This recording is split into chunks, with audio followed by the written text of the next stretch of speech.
Thank you. I appreciate that. Good to hear.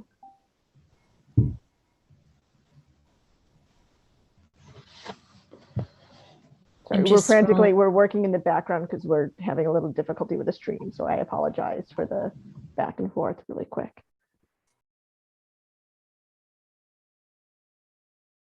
And I was saying, I just have to scroll because I can't see everyone in my view right now.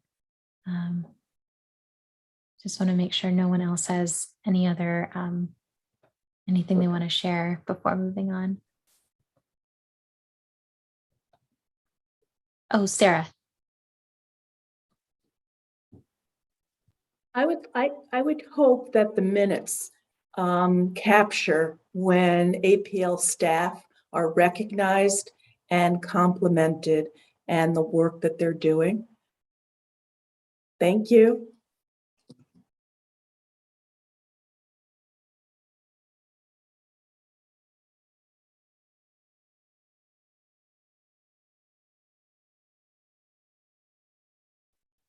All right, thank you, everyone. Our next report is the UHLS Liaison Report. Arlene.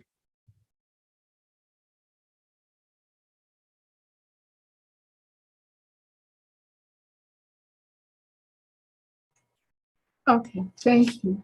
We met on January 12th, and it was a pretty focused meeting.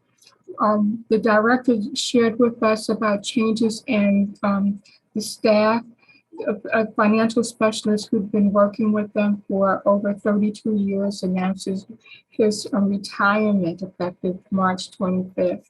So they are looking, they're going to be missing him, but they are going to advertise to fill that position and hope to fill it in short order. Advocacy Day was discussed and more information will be shared with the collective. It's going to be 100% virtual and they need all of us to participate. Continuing education, they are pleased to share with everybody about the continuing education opportunities that they're making available to everyone. They have several opportunities that are literally on the launch pad for library staff and for board members. For the committee reports, the Finance Committee adopted the November and December Treasurer's Report and Purchase Journal. And it was announced that one of our trustees was elected committee chair. Well, yeah, they did that for the administrative committee. And the work that they did was they recommended a telecommuting policy for the board, for the organization. Long range equity training for boards and staff are now available. And our president suggested that UHLS step up and participate, so that show our interest and commitment to the process. So we had a lengthy discussion about the options that are available, and I suppose we'll conclude that at our meeting tomorrow. For trustee reports, it was shared that one of the local libraries that's in the area that's being assisted by Ravina, Queens, and Selkirk closed. And so now they are attending the public library system, and that seems to be working out fine. And one of the trustees is on a book selection committee and will be working with UHLS for guidance on purchases. Now that's pretty much it. So the meeting adjourned at 5:36 that day.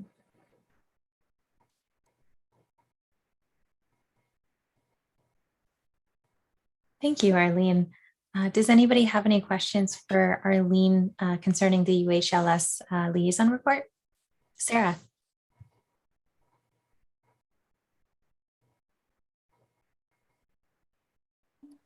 My mouse wasn't cooperating and I couldn't get to the unmute button.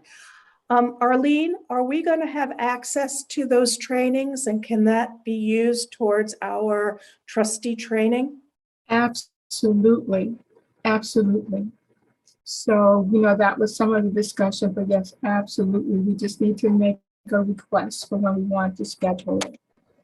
Have you not received the emails regarding that? I thought they had come to you guys directly from Upper Hudson. Okay, I will make sure that, I thought they were forwarded to the board's email. So I will find out if there was a mistype in that email, and that's why they're not getting to you, but yes.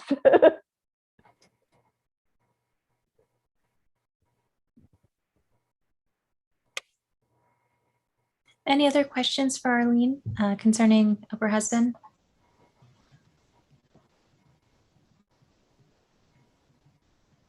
Oh, Donna.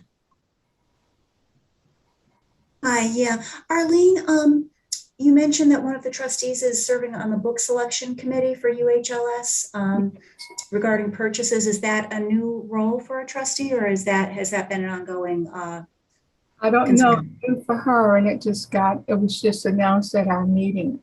Okay, So, thank you.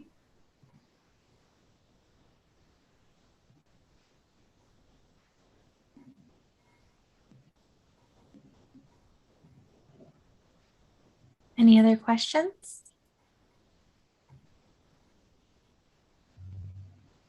Okay, thank you, Arlene. thank you. Next, I believe, is the Ad Hoc Executive Director Search Committee report. Brigitte. I'm going to defer to Jare because I wasn't there that day. I was excused. I had a death in the family, so she was gracious enough to host the meeting. Thank you.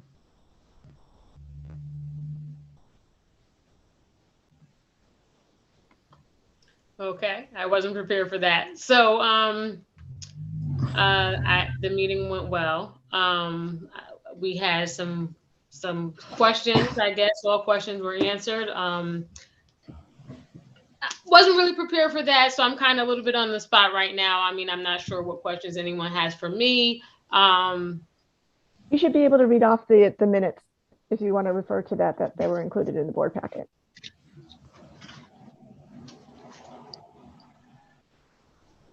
They're also, Rebecca shared them on the screen if you just need to. Give me 1 second. Sure.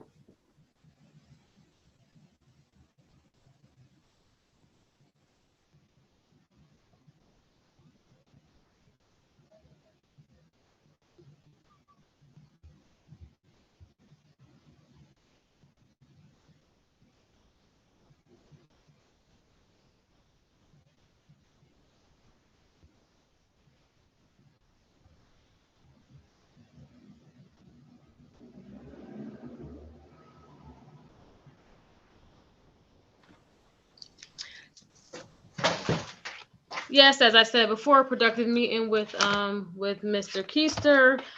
We asked him several questions, just a little bit more detail in reference to his process, which was clarified. Kind of candidate we want. He definitely was a little bit more in depth and went into his process with wanting to know about the trustees and how he goes about what he's doing.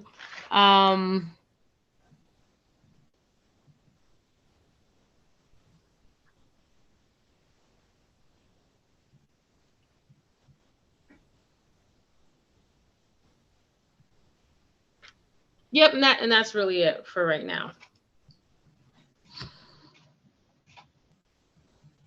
Thank you, Jare. And before I ask for questions, I'll just draw everyone's attention under new business. We do have on the agenda to discuss executive director compensation as well as the executive director search website. So that will be under new business. But if anybody has any questions for Jare about the committee meeting or Donna, feel free to ask. Donna. Sure. I just have a follow up on the action items to just trustees. I know that John Keister sent a message to everyone encouraging them to interact with him, to talk with him about the questions that he posed in his email. And if you haven't done that yet, I do encourage you to be in touch with him. And then I'm assuming that Melanie has provided teams of staff to meet with John. So it was really nice to see that that was the first thing that he wanted to do, was to talk with people. So I just wanted to add that comment to the minutes, or to the discussion.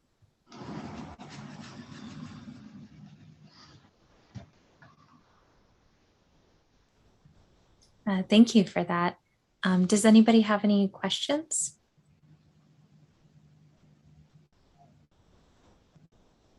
All right, and like I said, we will circle back to a couple of those issues under new business.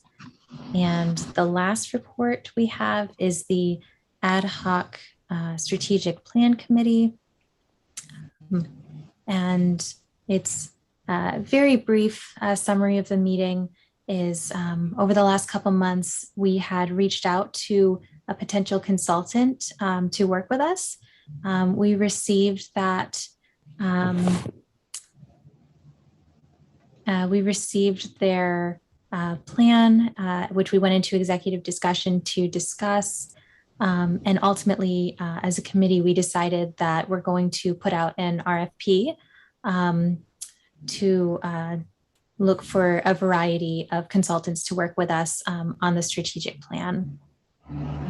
And that was our meeting. We said, in terms of action item next steps, that we would like to meet in the next week or two to look at the language in the RFP and get that posted. And I can take any questions on that.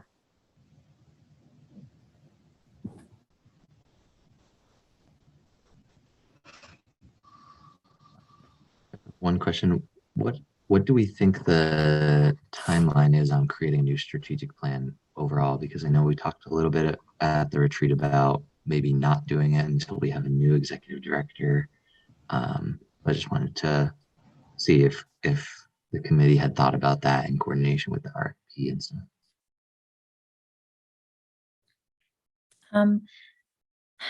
I believe we talked about it a little bit. I have thoughts, but Jenna or Arlene, if you want to add to this. I think that it's not something we're rushing, if that makes sense. We're really making sure that the consultant is trying to figure out how to phrase this. It has the same like goal-driven approach that we really liked our previous strategic plan and the pace of it and the way that it worked. And so I don't know if I'm answering your question, Tom, I'm sorry, but I don't think it's tied to having a new executive director, in part because the strategic plan shouldn't be dictated by a director as much as it's a directive from the trustees rather than a director, but it wouldn't be a problem to have a new director in that process. Thank you, Jenna. Melanie has it. I would love Melanie. I have a comment as well. I have a comment as well. I think it's great to provide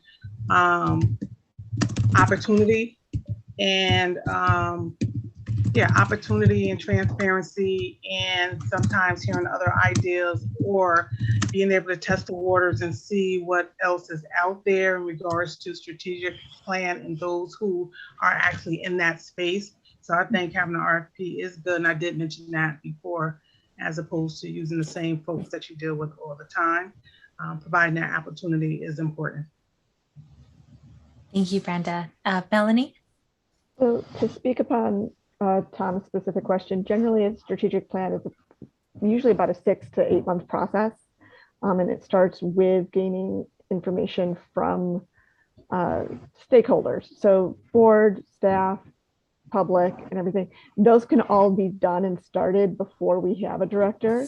And then as the plan is developed, hopefully by that point, we would have a director in place, a permanent director in place, and then they could, work together with the wording to align with the goals of not only the board, but then of the philosophy with the new director. Oh, Arlene. I think that the process, as Melanie described, will inform a new director. I think it will be the best tool and gift we could possibly give that person, because they will have had opportunity to have some clear data from stakeholders, including staff and patrons and trustees, about what the critical issues are and what what should be the driving goals. It won't be a done deal. They'll have plenty of opportunity to participate because of the time that it's going to take to carry this out. Sarah? Thank you. I echo what Arlene and Brenda and Melanie and everyone has said regarding the strategic plan. And I'd like to say a great deal of time needs to come from the public, our community, because it's a community-based plan of service. And I think the role of the staff and the director as we move along is to come up with the goals and objectives and the activities to support what the community needs and requests.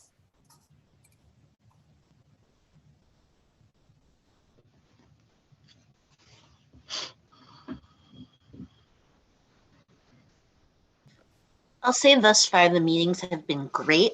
We encourage if anybody wants to join the ad hoc committee. It's incredibly informative, and it's a really good process for kind of thinking about what the next step of Albany Public Library is, what the next era of it is.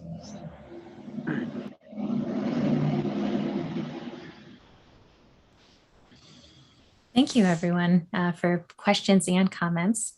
Good discussion. If nobody has any further questions regarding the Ad Hoc Strategic Plan Committee, I think next we have the Executive Director report. So we'll go down the summary.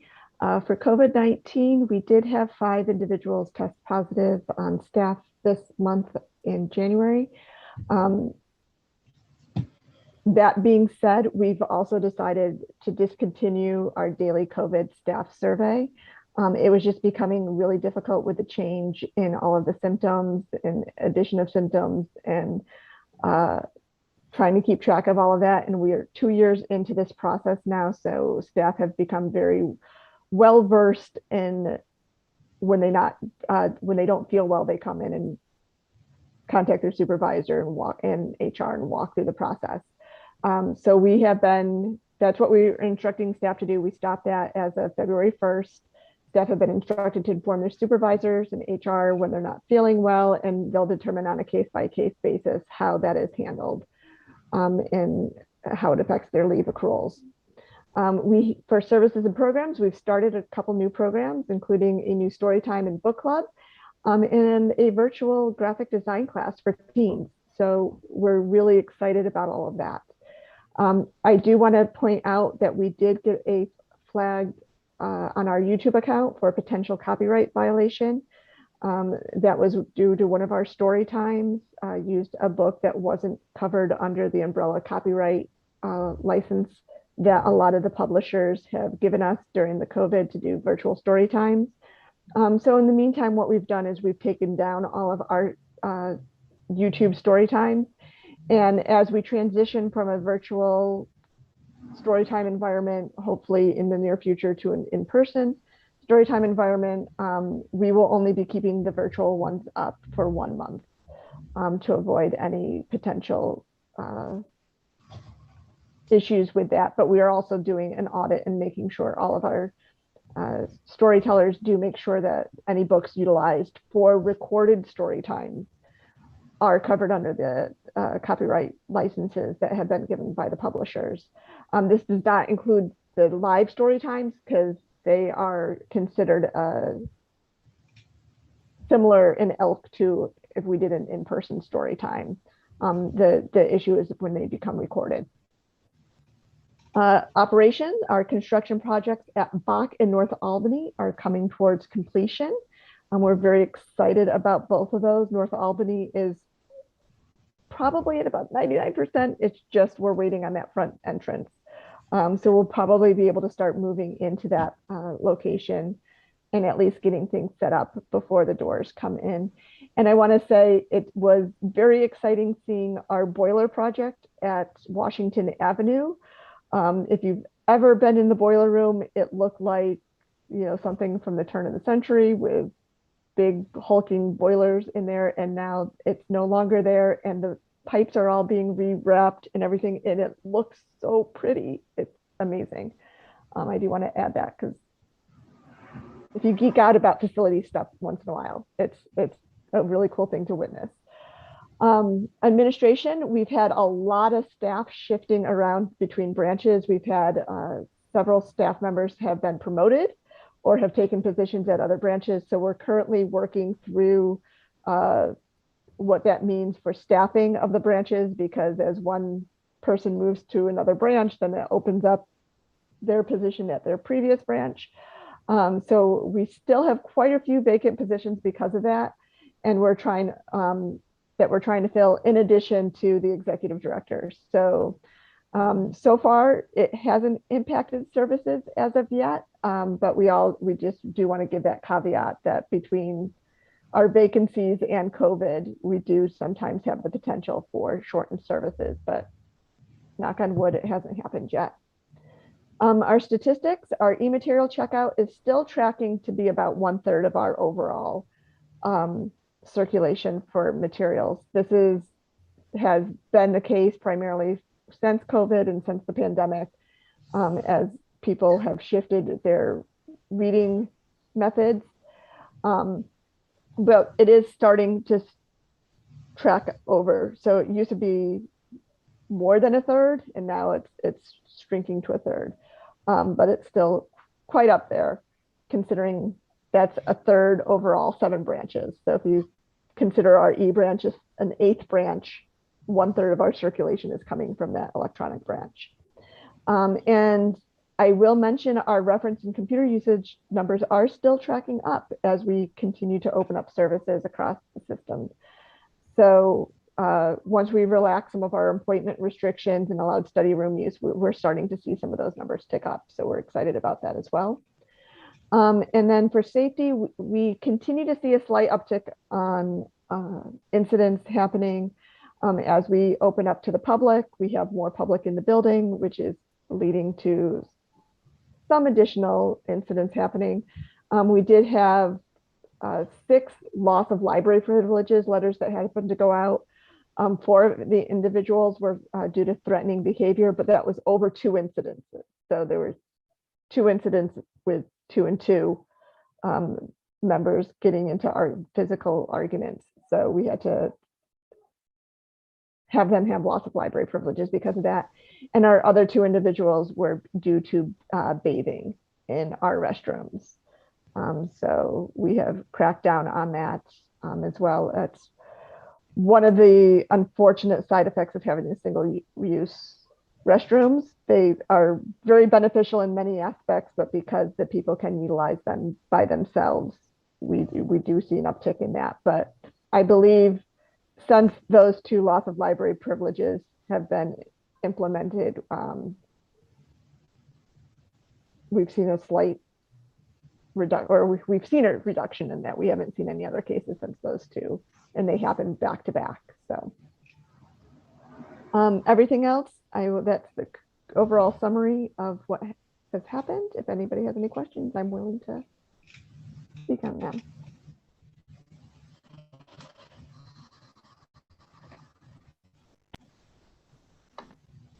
Melanie, I was very happy to hear about those promotions. Good job.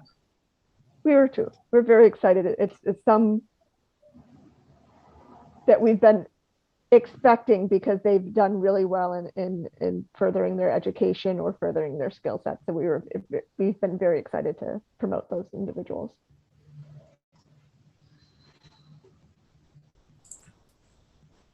Yes, Donna. I just wanted to add my compliments as always on social media and outreach from the staff who handles that. It's always a delight to read. It's edgy, it's fun, it's really portrays the personality of the library and its staff, and it just makes it look like the cool, fun place to be. And it's really, I always get such a kick out of it. So my compliments to the folks who handle that. We thank you for that. That's always, it's been interesting to hear the responses from that. The one thing I did forget to put in my notes is that we did present to Leadership Tech Valley, as we have for the last several years, for the up and coming class, about what the library is all about. And that was pretty much echoed when we had the discussion about social media and outreach and publicity of the library. They were like, there were several individuals in the class who were like, if you're not following Albany's Twitter account, you have to start now because it's been fabulous. So we always get a tickle to hear about that. So thank you.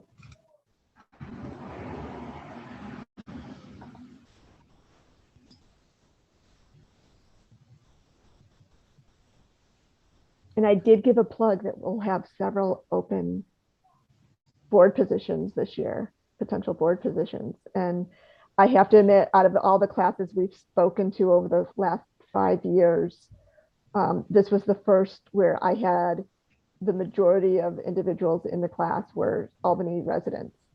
So normally we only have like 1 or 2 actual Albany residents of Albany in the class. And we're like, oh, but this one had about probably half the group was Albany residents. So we're like, definitely, you guys are the ones that we want on our board. So, because that's the whole intent of the program, is to get people moving into leadership roles within the community. So.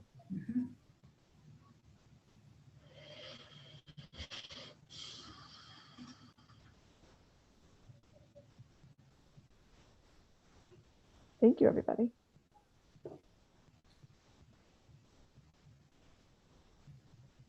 Are you all set, Melanie, or did you want to do statistics? I mean, I gave the overview of the statistics. Just Oh, that's fine then. But I do want to mention, because in case those of you who aren't familiar with the January, when you look at the January stats on the stat sheet, it looks a little weird because it's the first of the year. So the January always shows up as a little tiny dot because it's a line graph. So if you're wondering where the January stats are, it's because it's a little dot at the beginning of all the months.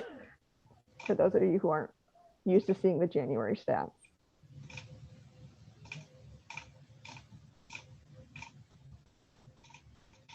Always a fun month to do. I have to redo all the spreadsheets every year. So it's always a fun time. Sarah, did you have a question? Why is that if we're in a school district calendar? Wouldn't it be July that would be the lowest number? We actually still do our stats by calendar year. We can run the reports later on for the state annual report by fiscal year, but actually this is our first year that we're reporting out for the state report for a full fiscal year. It's the 2020-21 was our first full fiscal year to report upon for the state report. And not all statistics are done by the fiscal year. I was not aware of this. There are several statistics that they have you report out by the calendar year. So we're going to continue to report on our graphs the calendar year, just because it's easier to do the comparison, because that's what we've had previously. So we can see the year-to-date comparisons. But for the state report, we do pull those separately when requested. That's why there is the caveat at the bottom of the statistics sheet that these are reported differently than the state report, because the state report asks for some different things. But I think like programming is, some of the programming numbers, half of them are done fiscal, half of them are done calendar. It's weird. I looked at it this year and it was like, oh, that's going to be fun to keep track of. But yeah, some of them are, it's like the early literacy stuff is done by the calendar year. But I guess if we've always done it that way, we might want to continue to do it that way because then you have the history of the comparison. Thanks very much.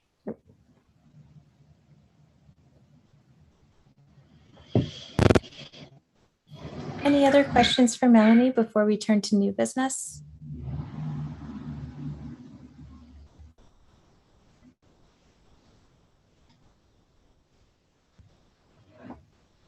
All right, thank you, Melanie. Seeing as how we don't have any unfinished business, we're going down to new business. First item is clarification of schedule of service. Melanie, if you want to take us through that. Sure. So while we were going through the schedule of service, it was brought up to us that the document that we had, we actually, before Scott left, had like 2 or 3 versions of this floating around. And so we realized that we didn't have it clarified. And the reason I say this is because when this was discussed at the August meeting, Scott had a memo and then a document of the schedule of service. And he went through the memo and discussed the memo, but then what was agreed upon was the schedule of service as written, and those conflicted. And it was primarily about the December Christmas holidays, because this Christmas Eve and Christmas Day fall on Saturday and Sunday this year. And those are in contractual that we give those off. So it was added that we would do December 26th to balance that. And it was, that part was included in the memo, but in the actual schedule of service that was on the board packet for that day, it did not include the December 26th holiday break for Monday. And we just wanted to make sure, and I went through and looked at because it was unfortunately in the one meeting last year I had to miss.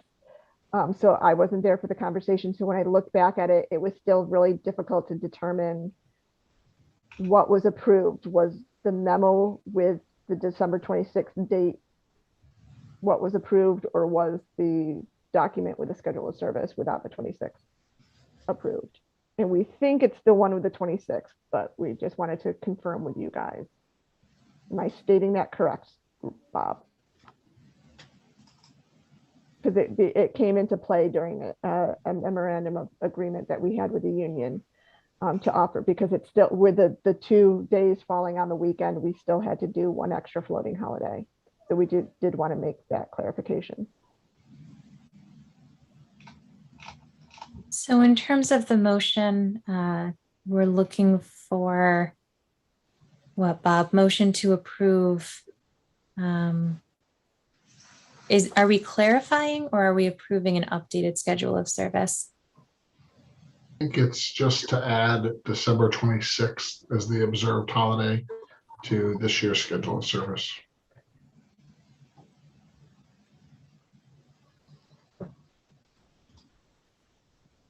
Yeah, I'll make a motion to include December 26th as a holiday in the 2022 scheduled service. Thank you, Tom. Second. And Brigitte seconds. Any further discussion on the motion? Seeing none, we can go to board docs to vote. Please give me a second.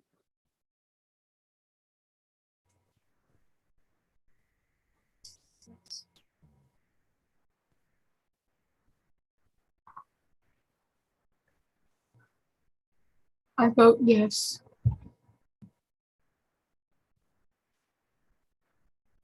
I vote yes. Yeah, if we could take a verbal vote for this, that would be greatly appreciated. I vote yes. Oh, yes. Yes. I vote yes. Yes. Yes. That was everybody. Thank you. Thank you, everybody. We appreciate you working with us on that.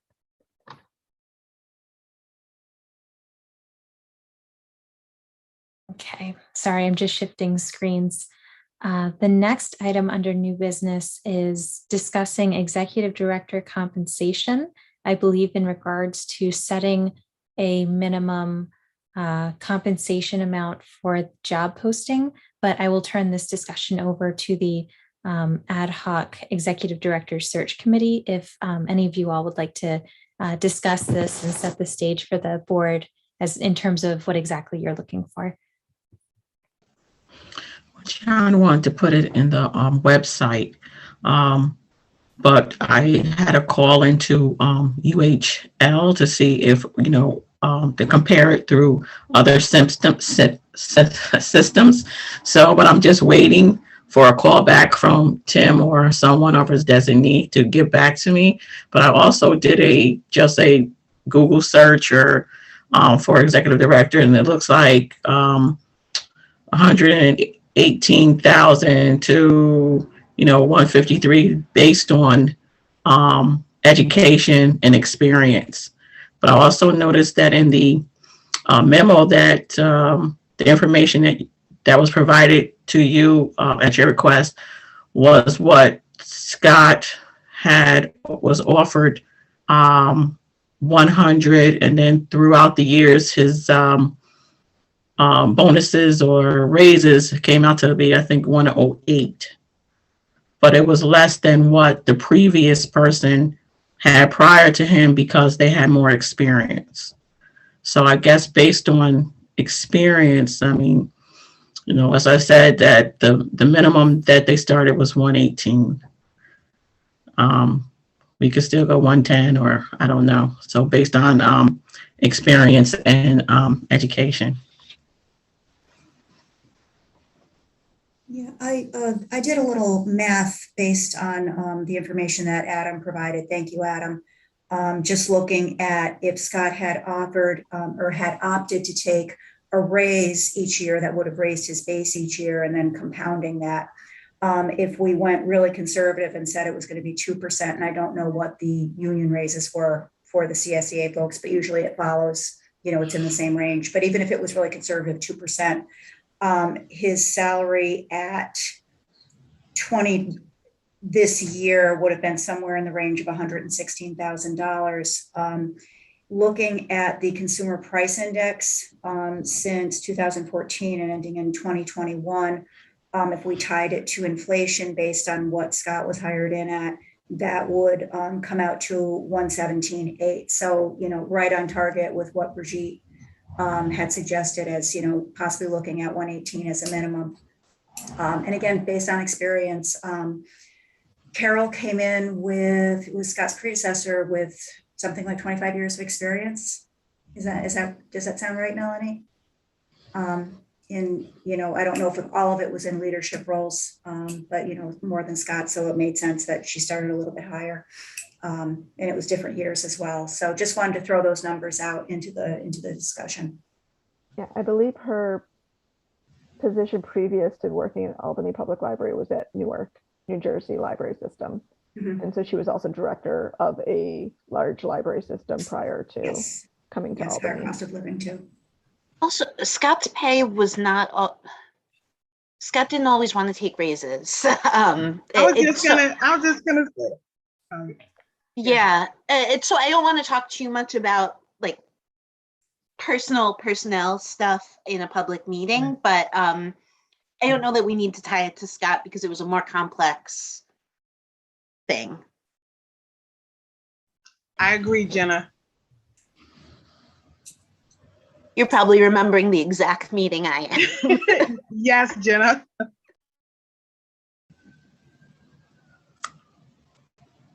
Sarah? Are we general talking now? Or am I jumping in on the report from the committee? No, we're in new business. Feel free to weigh in on this topic, setting a minimum salary. I think it has to do with the individual, and it is possible to get salaries of library directors in similar sized libraries in cities. That's public information. It's in annual reports, the salary. And if you want to take a look at that, given the size of the population of Albany, the number of branches, the budget, and the population. I mean, that's some ways you can try to determine a starting salary in the range. But the other question is, in the budget, what is budgeted for this particular position? And what's the window or the spread?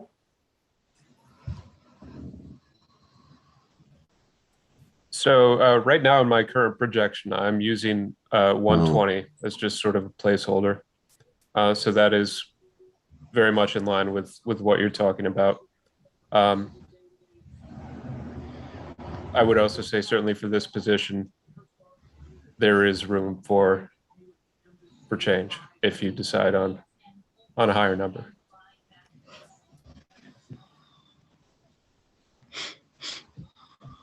Plus, Albany is cheap compared to lots of other.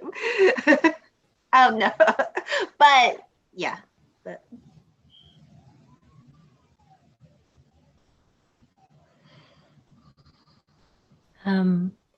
I think everyone's numbers seem in similar ballparks. I would tend, if we're just putting a minimum salary and not a range, I would tend to go slightly lower. So probably 110 as a minimum, because it's a minimum, and it rarely anything based on experience can go higher than that. I know we've talked about some of the characteristics we're looking for in our next executive director. And I think, if we're looking for someone innovative, there's always the potential to bring someone in with a little less experience, if we like the experience they have and the energy they bring. So if we're doing a minimum, I would probably start around 110, and again, opportunity to go up from there based on, who the candidate ends up being.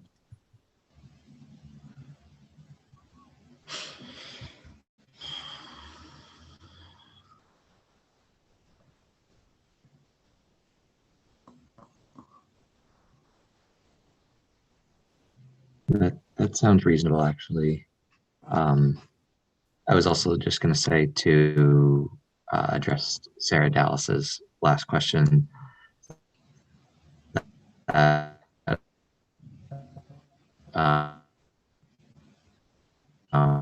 doing a new budget over the next month or so. So the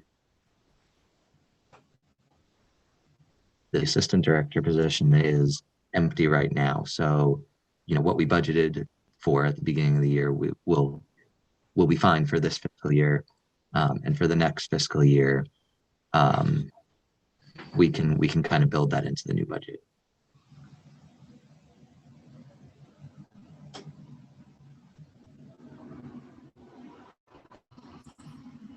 Yeah, I just looked at Schenectady, and they did not state a range or a minimum in their ad.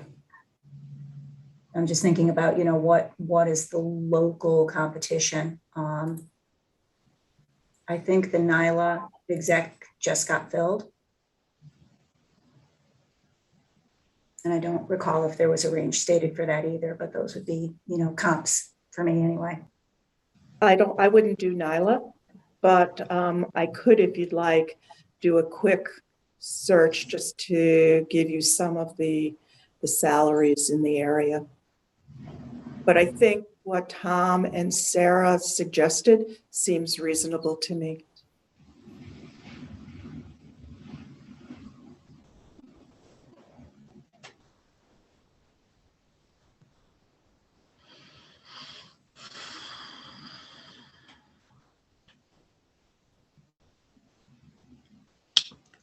And was someone going to say something? No, I was going to say, so will we put that to a motion to accept the 110, to go ahead and forward that information to John? And would you like to make that motion, Brigitte? Yes, I'd like to make the motion to accept the 110 salary for the executive director to forward to our consultant. A minimum salary, or starting? A minimum salary of 110. Is there a second? I think I heard Brenda. Was that you? Yes, yes. Brenda seconds. Any further discussion on the motion? Rebecca, would you prefer a voice vote? I was able to put this one in board docs. Okay, we can go to board docs. Arlene, would you like to state your vote? Yes. Thank you.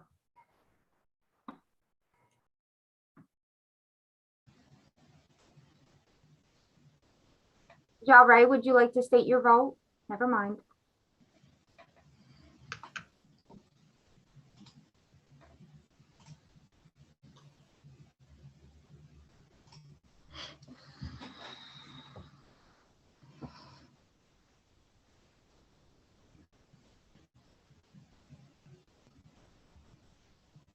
And the motion carries. Thank you.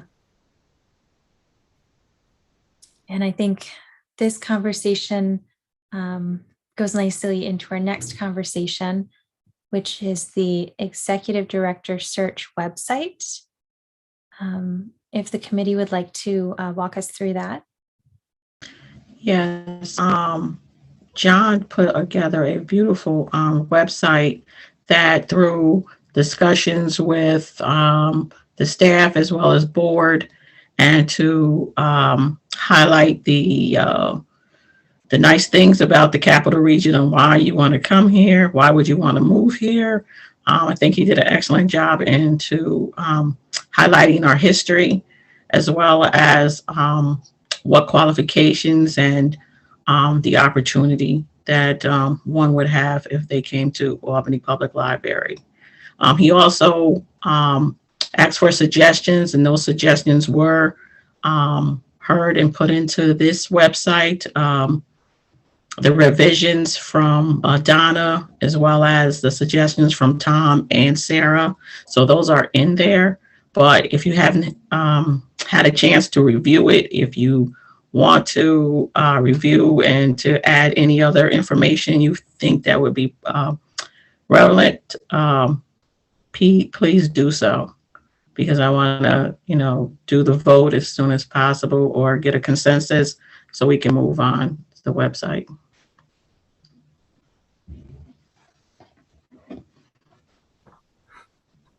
Sarah? I just saw the bottom, Brigitte, and it said interviews begin February of 2022. Is it going to be a rolling? So as qualified candidates come through, the interviews are going to start, or is there a stop date? And then everything is going to be reviewed. Does that make sense? Yes, I will have to ask John if that's the way. I think he just put that on there so that wherever we decide to go ahead with the website, people will definitely be able to view it and then put their apply. So I will definitely get back to him. I will send an email after I get off to see what the timeline is. Because a rolling interview process might speed it up, because some really qualified people apply at the very, very end. Just a suggestion. Thank you.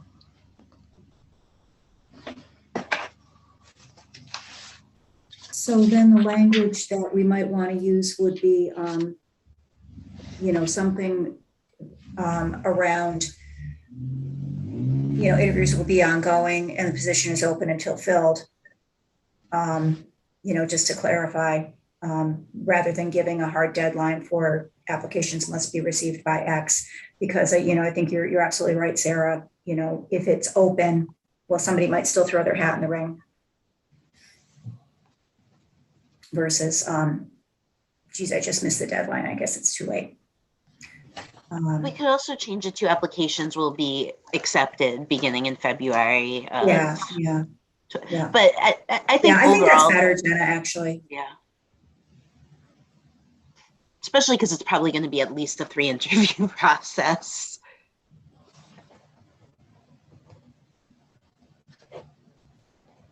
The website looks awesome. I like it a lot.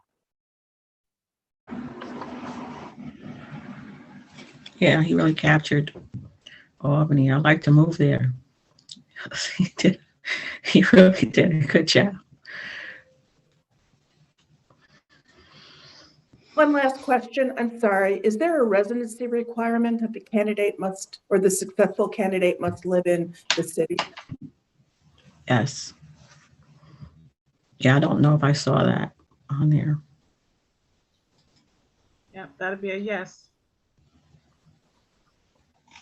Yeah, that it's something we discussed. It's a civil service Yes. requirement currently. Yes, I'll make certain that that is also included. Somebody just said it was a civil service requirement. Oh, I said that, but yeah, maybe that's not true. Yeah, I don't think thought that's it was. true. I think Okay. that's Not a a civil, board. that's a decision that you guys That was a board decision. Okay, board decision.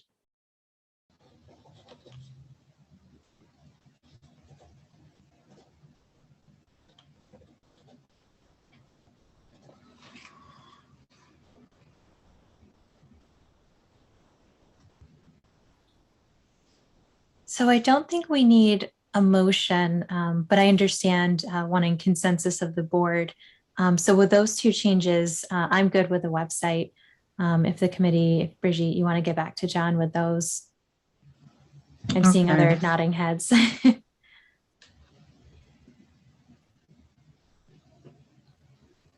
Okay, once he makes those changes, then I'll send out the website so you can review it, and then you guys can, you know, say yes or no or whatever. So just so that you see it.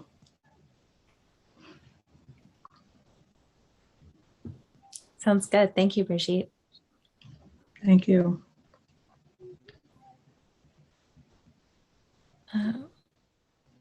Our next item under new business is the mask mandate.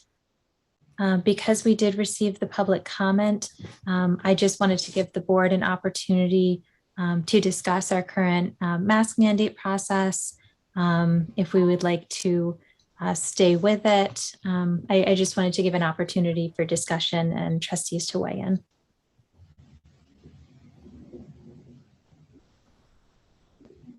I had a question regarding that comment. So, I'm sorry, I just jumped in front of people raising their hands. But do we require children under the age of because I didn't think that we required children too young to wear masks in the library. So I didn't totally understand where that comment was coming from. Age 2 and under, no mask. Yeah, that's what I thought that was our policy. Sarah?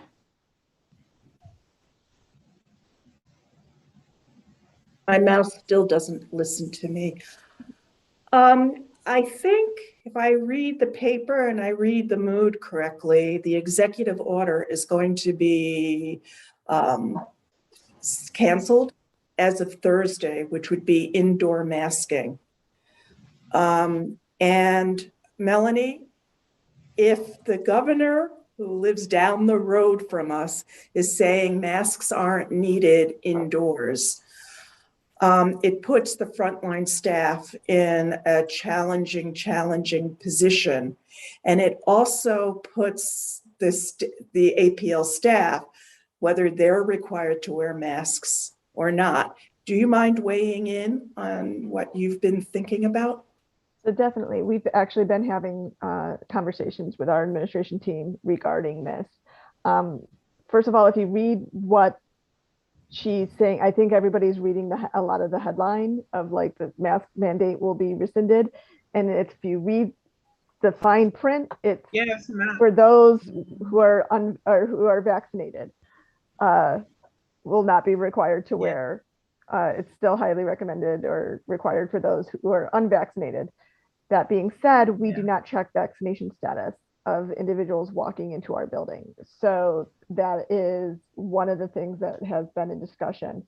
I do agree with you that my largest concern right now is knowing that we've already seen an uptick in incidences, especially with individuals who are very irate, upset about having to wear masks in the library. I am concerned about the safety of my staff of having to enforce a mandate that is not state required. And we've been discussing, would we still require staff to wear masks if the public weren't required to? We feel that that would be very difficult because we do have some staff who do believe that if they're vaccinated, they shouldn't have to wear a mask. We've been toying around with the wording, signage that we'd put out, the mask mandate is no longer in effect. However, we do recommend you wear a mask while you're in the library and respect others who do want to wear a mask, because we do feel like while it's not mandatory, we do have individuals who will still want to wear masks while in public spaces. So we do want to make that aware that, just because you don't have to wear a mask doesn't mean the person next to you doesn't have to wear a mask if they prefer to. So we've been throwing around those ideas. We do feel if it's not going to be required by the public, it's going to be very difficult to require it from the staff as well. That's essentially where the discussion has laid. It's we do understand that there's a little bit of an exhaustion with the public of the current. I mean, we're 2 years into this. As I mentioned before, keeping up, I've been joking with everybody who's been asking how this has been going with me being interim director. I've said, if the regulations could stay calm for 24 hours, it would make my job so much easier. But everything keeps changing. And it's very difficult to keep up with that. And to, we're asking frontline staff to take the brunt of that as well. And that's my largest concern, is the safety of my staff. And, not only their health with COVID, but just their emotional and mental health as well, of being potentially attacked, whether verbally or potentially physically, by members of the community who are irate if they're being asked to wear a mask.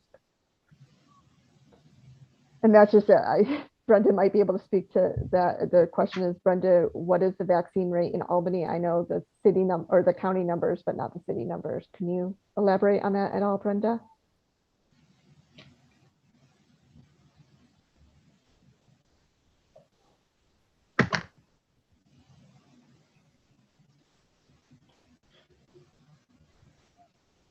Nope, we're not hearing you if you're talking.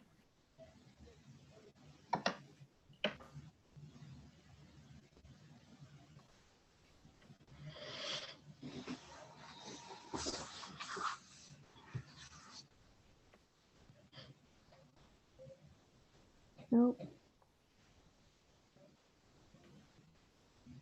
Yeah, in one of the conversations, we've alluded to, just while Brenda's working on her sound. One of the conversations is we always said, with the masking, it was primarily to protect our vulnerable populations, especially the children who weren't able to receive the vaccines.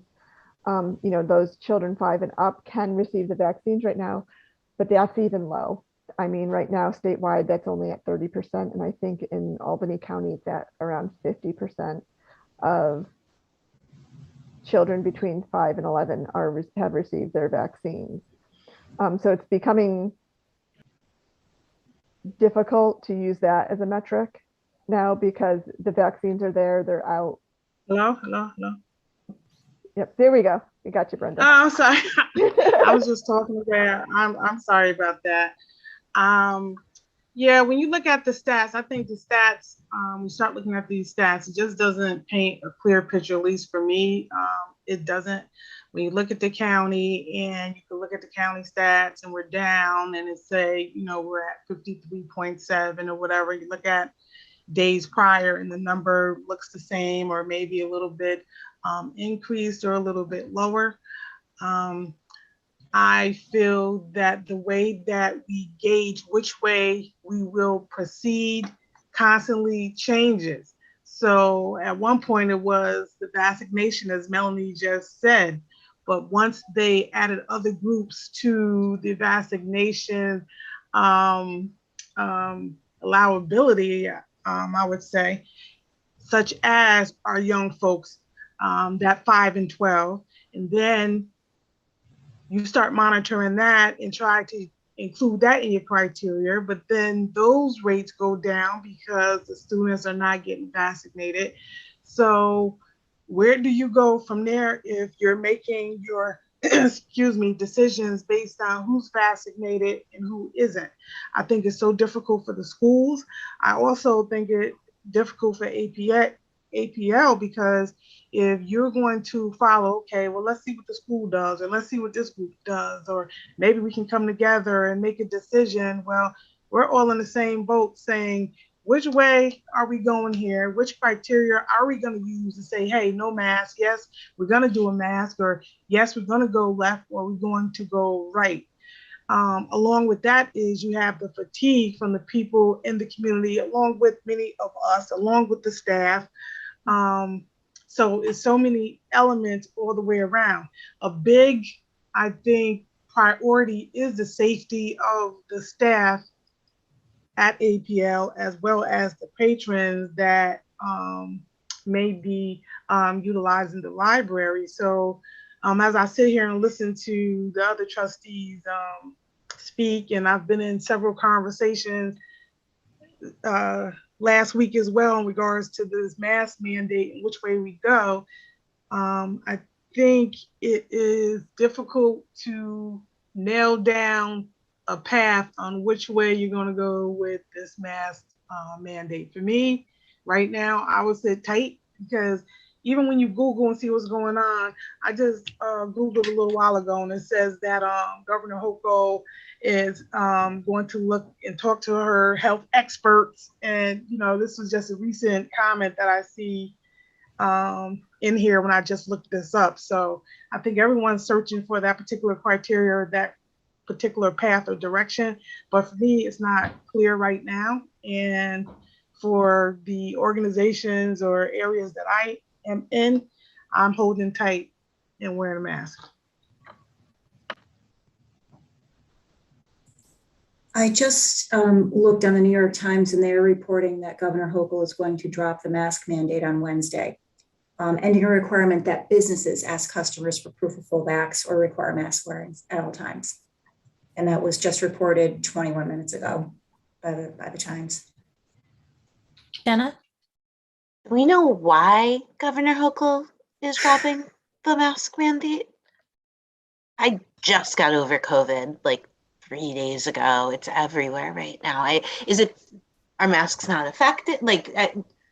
I think for one, you got the courts because it went to court, but it does say that, you know, losing the case in one court, she still had an appeal. So I don't know whether she wants to continue to go forward with that, because you have to be careful violating, folks feel that their rights are being violated. And if you have a judge saying it's unconstitutional, so you may have to rethink which way that you're going to go and what authority do you have to, as a governor, to tell someone across the board, this is what you're going to do when you have other folks feel that their rights are being violated. So once you get a judge saying, okay, this is treading on murky waters and it's unconstitutional, then as a governor, I would think she may rethink, but I really can't say why she would do either. I think we all want everyone to be safe. It's just which way we're going to go with that.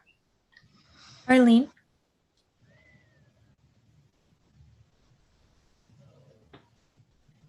Okay, so looking at this thing in a practical way, what does this mean for the library in terms of the cleaning and what needs to happen in terms of sanitizing? We just saw a report where you had people bathing in our bathrooms, okay?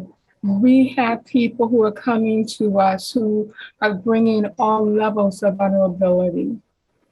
How do we protect everybody? You know, what's the best way of protecting staff and what do we need to do to assure maximum care and safety for everybody in the buildings. And that's, I don't Okay, have a that's- problem with masks until we have clear direction. but what are we considering clear direction? I think is the underlying, Exactly. the big elephant in the room. Exactly. It's, there was a discussion that I had with a staff member today about, do we follow the schools? Because the intent is that she's going to drop the mask mandate for businesses and organizations, but the school mandate will still remain. But unlike schools, we're not, people aren't required to be at the library. This is a personal choice that they're making to come into the library. And so at which point do you allow them to make their personal choice, where if we did drop the mask mandate, people can make that decision to come or not to come into the library. And we do know, anecdotally, we will have some people return to the library because there's no mask mandate. And then we will have some people not come because there's no mask mandate. So, it's difficult when you're trying to serve the entire community, but the entire community does not agree on this topic. Sarah?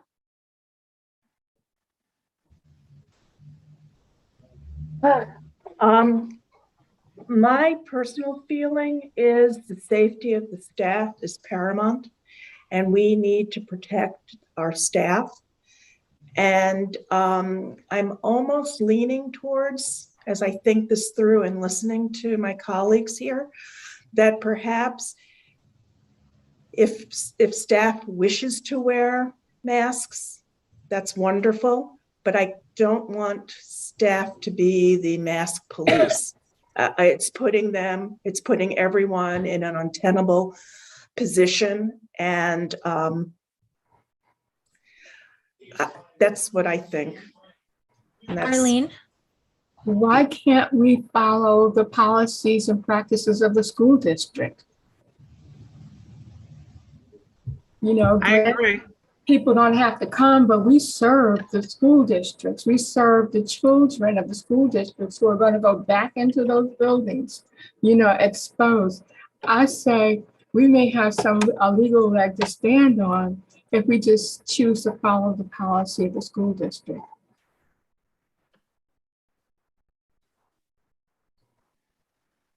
Jenna?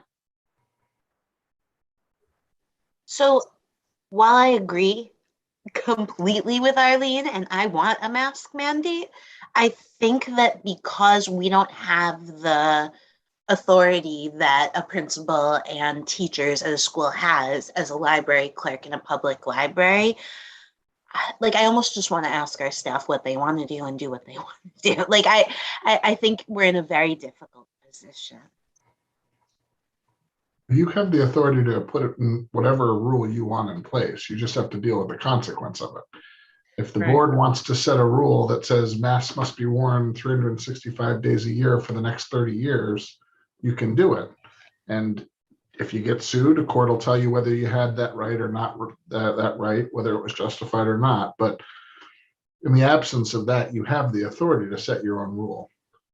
I mean, as someone who's worked as a frontline library staff, people didn't treat me with the same level of respect and reverence that I would treat my school teacher, is I guess what I meant by that.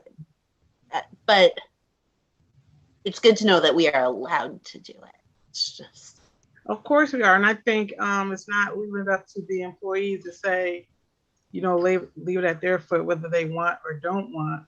I think the board is tasked with coming up with a decision one way or the other. It's difficult to do, I think, because we certainly want to protect the community. We certainly want to protect our APL staff. In no way will, we had the discussion several times in regards to them being the police, because it's not their place. And we had other incidents with other situations where our APL staff is not the police, whether we talk about a mask or anything else that's going on in the library. So we have some heavy priorities, I think, that we have to think about when we make a decision, mask or no mask, or whether we're going to follow the school or not follow the school. Whatever we're doing, it does need to be a decision. And I think it is our responsibility one way or the other.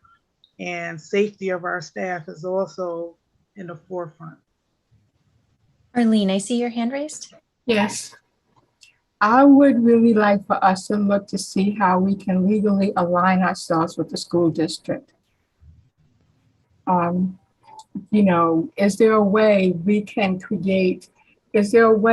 establish, you know, an alignment with the school district?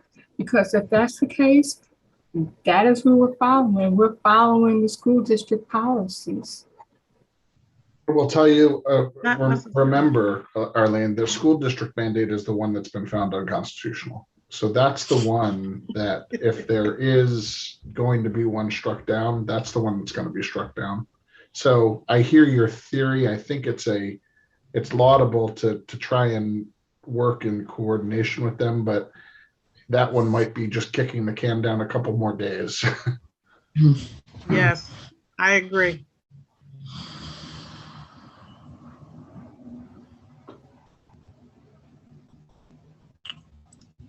I haven't chimed in yet, and I don't know what I have to add. I think at this point, I think once the mask mandate is rescinded, which apparently is happening tomorrow, I think it is going to get, I think people are not going to want to follow a rule that is stricter than the state rule just for us. I think people's tolerance has changed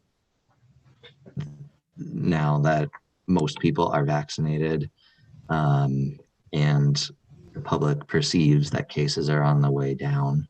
I think it would be hard to keep it, to be honest. You know, I don't know if going to the library has ever been a significant spreader of COVID-19, but yeah, I think if we wait another month, it's going to be a month from now, it will probably be obvious that we should get rid of it. But I think we're just at an in-between point this month where it's very much on the fence. Sarah? And Brigitte, I see your hand, and I see Melanie's up. So after Sarah, Melanie, then Brigitte. We'll do Brigitte first. Arlene, I totally understand, but even we're a school district public library. So would the library close every time there's a snow day and the school closes? I think that gets a little tricky down the line, but Bob gave a much more measured response. Brigitte? I was going to say, just piggybacking on what Tom said, as far as would it be possible, or would you consider, you know, masks as of March 1st, we're not going to wear them, or put a timeline, a time date, so that we could see what, you know, more information that comes down that, you know, it was an uptick because, you know, the county, because masks aren't being worn now, or because I think that along with uptick of COVID is going to be uptick of behavior policy, and a lot more people are going to be getting those letters that they're suspended from the library, which defeats the purpose. So I think if we can just, you know, as of so-and-so, but that'll appease, you know, some people, like this is something toward the end, it's going to be over at a time. Melanie? So that's, you know, one of our big discussions right now is, you know, as I've alluded to previously in the meeting, the metrics keep changing. And so it's very difficult, you know, and so if we do align it to any type of metric, you know, if we're seeing vaccination rate or, you know, percentage of infection rates, if we reach any of those, like that has to be clearly stated. And so that way, like if we don't say, because if we're waiting for something to happen, seeing if there's a raise or a lowering, what's our threshold for that? I mean, it sounds easy enough, but we've adjusted our metrics at least twice already because of the changing guidelines. So if we're doing this, I'd like to see it, you know, done, either like a decision, you know, we're going to wait until the next board meeting. You know, and technically this would be the interim board meeting because we have, you know, today we do have another board meeting in 2 weeks. Yes, it is primarily to talk about the budget, but it is a full board meeting in 2 weeks and then another one at 2 weeks after that. So that is the one threshold that we do have a little bit of wiggle room with. I will state, having a conversation with others on this, and even our executive search consultant, he was explaining to me that just putting it out there that one of the libraries in his area, his region, actually had to shut down because of cases of threats to the library because of mask mandates. So that is where our staff is concerned right now. As Tom said, you know, how does staff feel? We're pretty much 50-50 split. I have many staff members who will not be without a mask for the foreseeable future, and some who will ditch it tomorrow if we allow them to. So it's really difficult. Like, where's our threshold even with that? We're still split down the middle with that as well. Brenda? Let's see. So yes, I certainly agree with Melanie. As we mentioned earlier about the metrics, just keeps changing.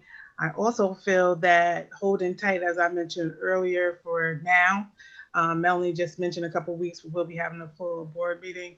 I don't particularly see it as a wait and see attitude, but change is coming or supposed to be coming tomorrow, and we have another full board meeting in a couple of weeks. I do think that we need to make a decision of which way that we're going. And I think it'd be a good time to do that at our meeting in 2 weeks. Donna? Thanks. Two things. One is going back to the pandemic operations plan and using that as guidance. That had I thought, very well established guidelines and rules that we would follow.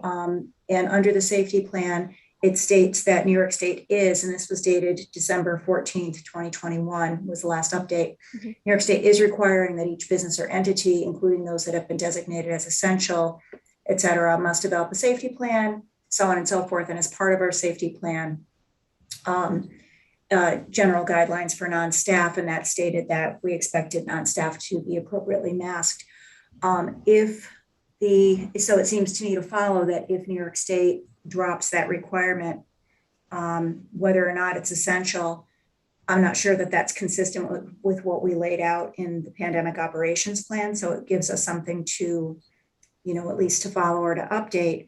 And I also wanted to touch on what Melanie said before about being very on target with messaging, that and that everybody, if the decision is made that we'll follow what the state is saying and drop the requirement, that everyone, staff, non-staff, everybody who comes in is expected to be respectful of those who make a different choice. I think that's going to be really, really important. Arlene?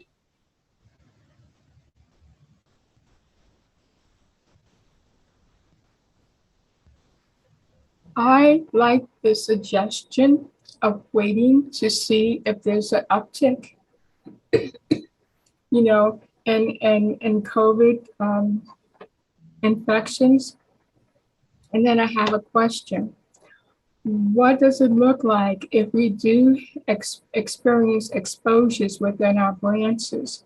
Will we close the branch? So that's one question. And then the other thing is that do we have capacity to do testing or some kind of assessment of people, before they come into the building? So, if we have exposures, can we close the branch? If, can we do as it was suggested, hold off until we can see if there's any change in the infection rate as a result of the mask coming off? And then the other thing is, do we have capacity or could we develop capacity to do on-site testing before people enter our premises?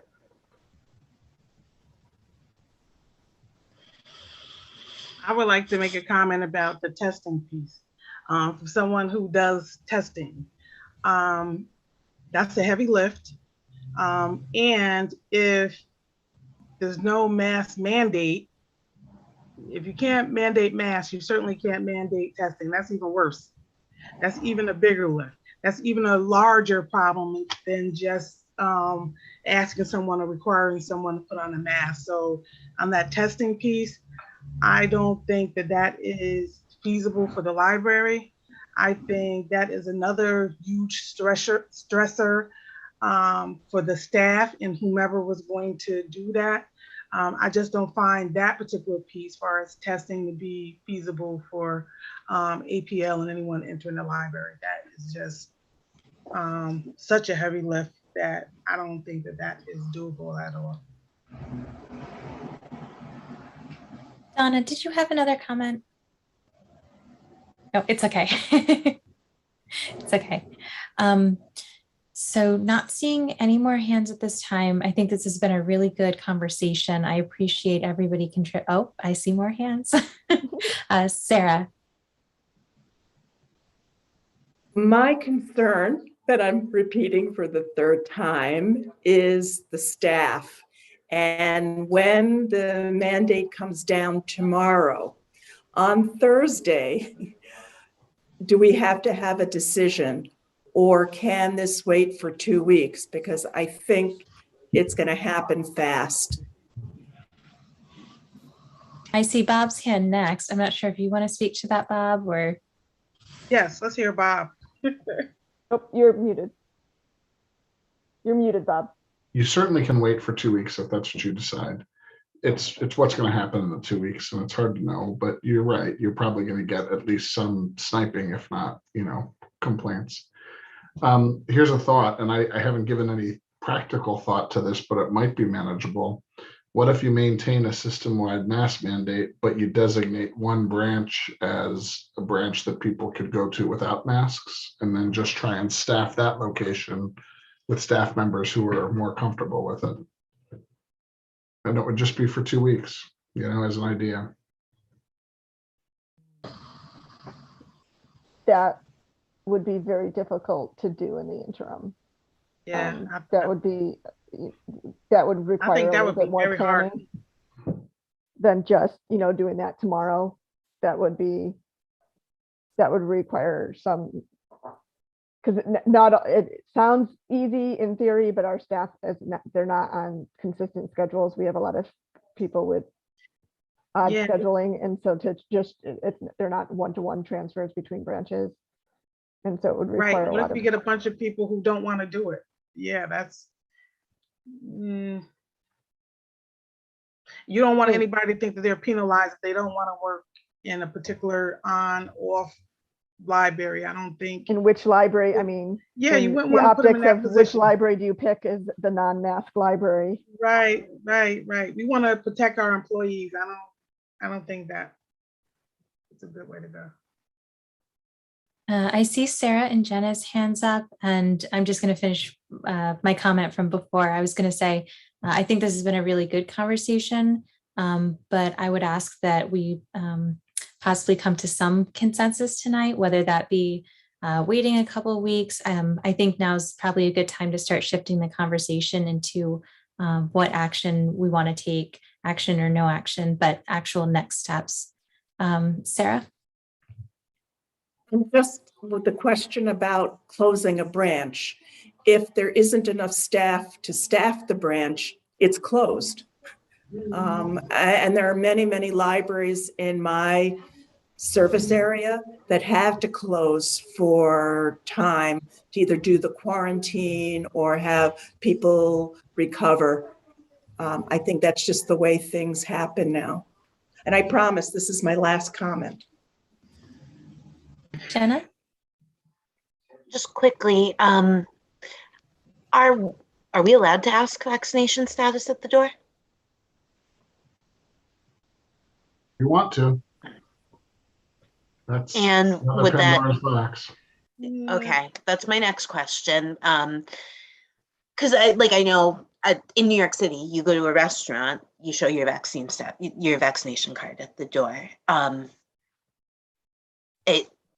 My library for a while was mask free because all students and staff were vaccinated.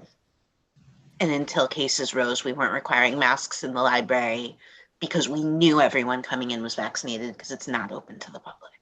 And so if they're not vaccinated, then what? Well, because it's all healthcare workers, they were required. In our context. Oh, here? Yeah. So think about the order of abrasion. That's going to be more inflammatory than telling people to wear masks. I hate this. Donna? Okay. I think Donna has her hand up. Two things. One is, as you pointed out, Bob, it's that's a more intrusive, and it's also a staffing issue because then somebody's got to be assigned to ask, and that's even worse than telling people that they have to wear masks. And I know because I do it at the library that I work at.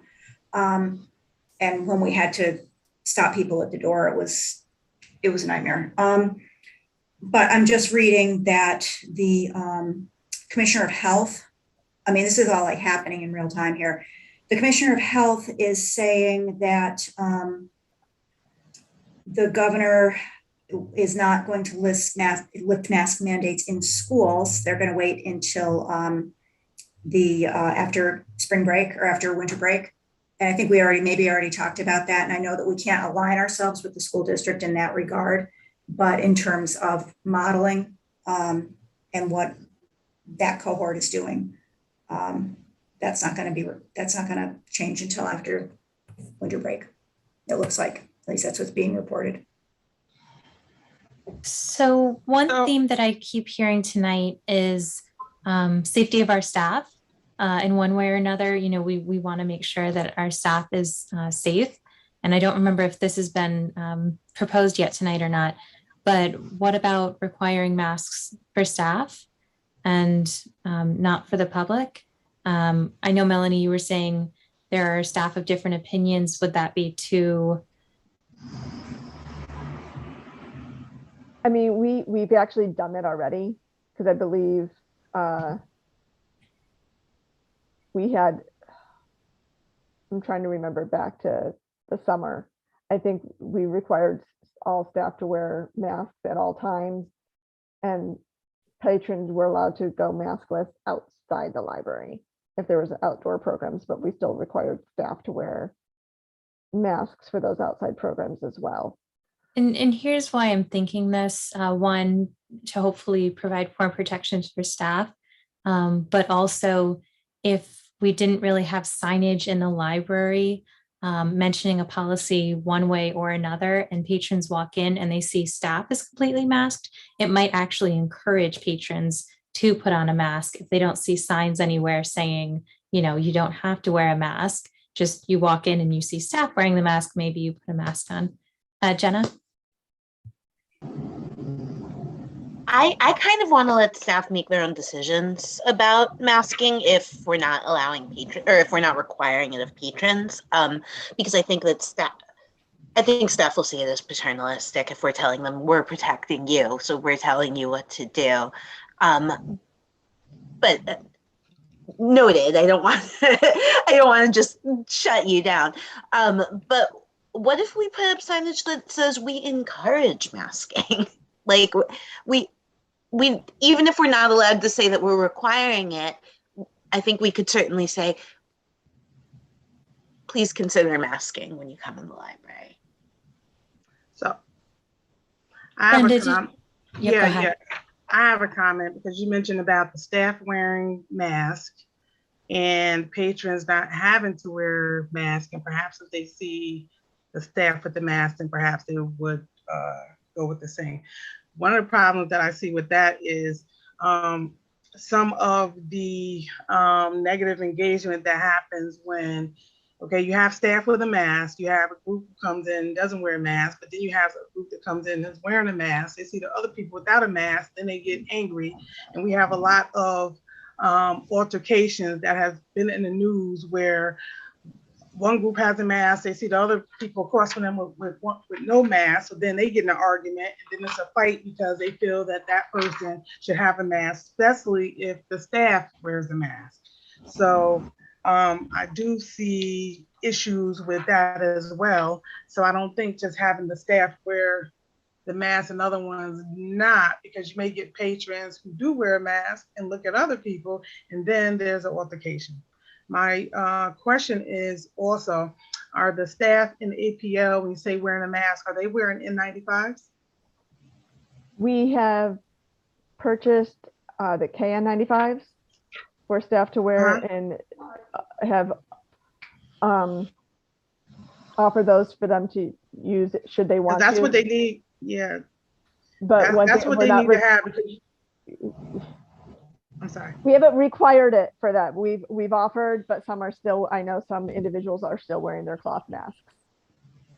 But we do provide the KN95s for them.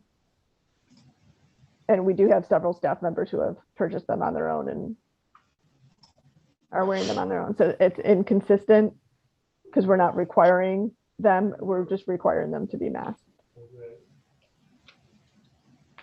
And we don't, and that's, at the desk, we're still using the blue surgical masks.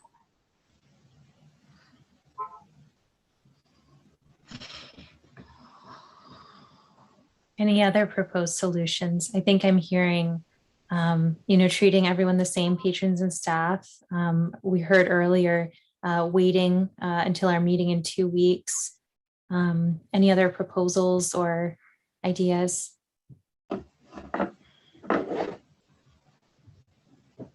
Me, I think the only things that make sense are getting rid of it now or saying we're gonna extend it on a 2-week basis going forward.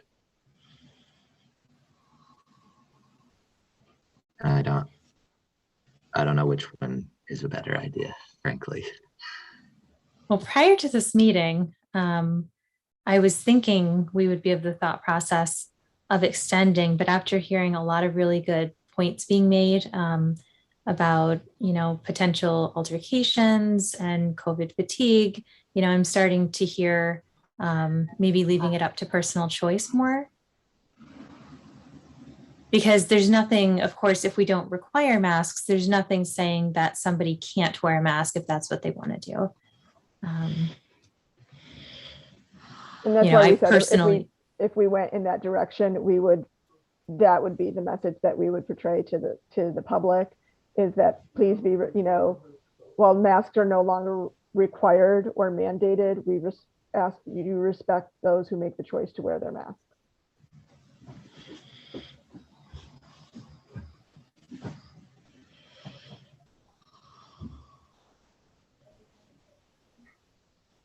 Do you need a motion?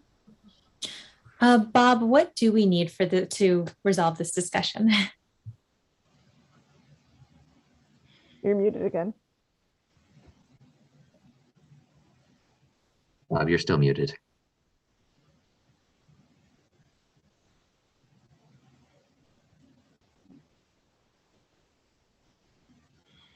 You guys are saying I'm muted, huh? I think you would need a motion to affirmatively change your existing mask policy. And probably you would link it to whatever the governor's announcement is tomorrow.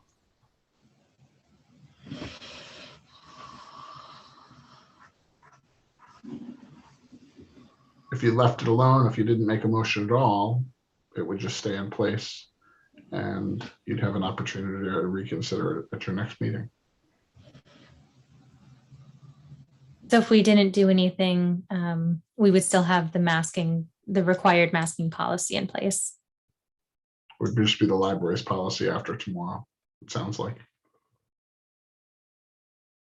Well, in the interest of just moving us along,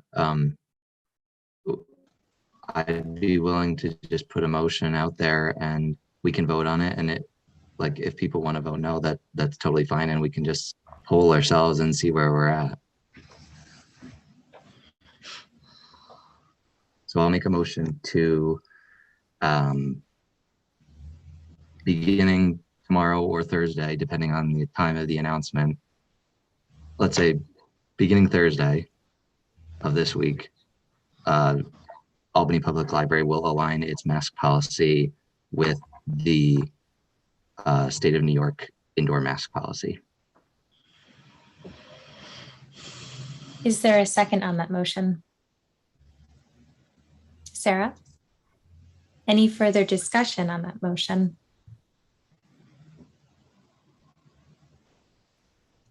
Yes. With this particular vote, after Thursday, we're meeting in 2 weeks. So for folks who don't agree with that, what is the opportunity? Supposing we vote, or whoever vote or doesn't vote, or whatever case may be, yay or nay, what is the opportunity for that, or as this being a yes or no? I'm not quite sure I understand, Brenda, but if this passes tonight, Right, if this approved, if right. it's approved, we know what happens. If it's not approved, then presumably you could make another motion at the next meeting. And if it is Another motion at approved, then this we meeting. find that, if it is approved, and we find that, okay, 2 weeks from now, whatever, supposing, whatever, it's a change of heart or whatever case may be, what happens then? Just another That's an meeting? interesting question because that's akin to a motion for reconsideration. Probably it would need to come from somebody who voted in favor of the passing motion. But either that or it'll be so clearly something people want to do that you'll just make a motion, it'll be unanimous. Yeah. But it's an interesting parliamentary question. I'd really need to think a little bit about it and maybe actually take a look at the rule. Oh, good questions. Does anybody have any further discussion on this motion before we put it to a vote? I do. I think it was definitely interesting. Thank you, Dr. Robinson, for bringing that up. I didn't really think about that. With that being considered, should we be even voting on this then? Because to me, it sounded like Tom put it out there just to really see what's everyone's feelings, or try to get a consensus among the board what we're feeling, not necessarily making it a permanent decision, semi-permanent rather, what have you, decision, just really to just get a consensus from the board. So should we really be making an official vote on this?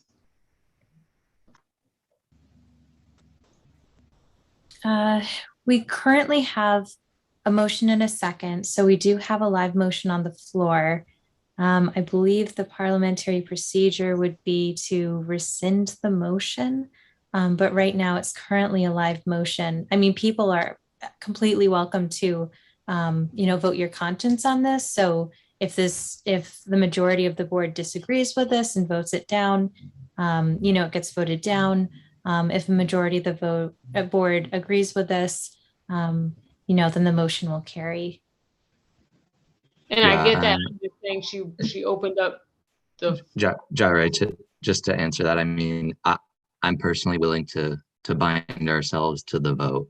Right? If it passes we'll go with it. And if it doesn't, it doesn't. So I'm willing to do that. I don't, And just me. just putting it out there, the way it was, the motion was presented, that it would tie it to the state mandate. And hopefully if the state realizes that they made a mistake because they're seeing numbers increase, a new state. So I get that part. So I guess my position, I guess, really wasn't communicated well, because it doesn't seem like anybody got that. So let's just go ahead and move forward, because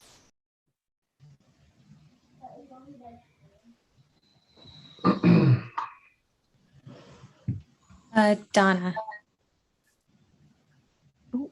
I have one last question. So the wording of the motion as it is right now, if the numbers were to uptick in 10 days, let's say, and the state it reimposes its mandate, we would follow that without needing to take a further vote, correct? Depends on what the mandate is, you probably would have to. Right, right. Yeah, I mean, if it's truly a mandate, you probably have to. The only thing your motion is right now it's saying that you're going to withdraw your own policy when the state withdraws its tomorrow. But if the state reimposed a mandate, I'm not sure that, you know, you wouldn't have had a policy, but you'll have to follow the mandate presumably. Actually, Bob, Rebecca dropped in the chat the motion. I thought what Tom said was slightly different, that will align our mask policy with the mask policy of New York State. Yeah, that's what I thought it was too. So I'm a little confused right now. What this? Okay, that's interesting. I didn't hear that distinction. So it's Tom's motion and it's who's second? Sarah Dallas. So just, I guess you guys need to state what the intent of your motion is. If it's really alignment, then just be clear so everybody's on the same page. Yeah, thank you for bringing this up, guys. My intention was to follow the state policy in whatever direction it goes until we take another action. No, I like that. And to Donna's question, I hadn't even considered that if the state does drop the mask mandate tomorrow, but then brings it back prior to our meeting, that would, I believe, automatically bring ours back as well, because we're voting to align ourselves. Well, take it a step further, Sarah. If the board does nothing else and 5 months from now, the state puts a mandate back in place, you're going to follow it. That's fine. I mean, we can reevaluate whenever, Mhm. right? Whenever the situation changes, we can always follow suit. Yeah. Assuming you have the flexibility not to follow the state. So we're gonna align ourselves with the state as long as we feel like it. And when we don't feel like it, we'll just vote something else. You got it. That's what this motion is saying. that's not very. No, I mean, the motion is, we've been aligning ourselves with the state, right? There has been an indoor mask mandate for a long, long time, and we followed it. We were more strict than the state last summer, but we've been following the state policy for the last 6 months or whatever. And this motion is just saying, we're going to continue to do that until we don't want to do it anymore. And that day may never come, right? We may always want to do what New York State is doing. Just putting it out there, because we haven't always been aligned with the state, because the state didn't have a mask mandate for a considerable amount of time, and we always had. We've never been without a mask mandate since the pandemic started. Yeah, our cost wasn't totally in line with what they were doing. Sarah? I believe we were following the executive order that required inside masks. It was not something the state. Just a thought, will the city of Albany follow it and the county? If the state drops the state mandate, will the city and the county also drop the mandate? Be interesting to see. They both had mandates in their buildings prior to the governor's mandate coming in place.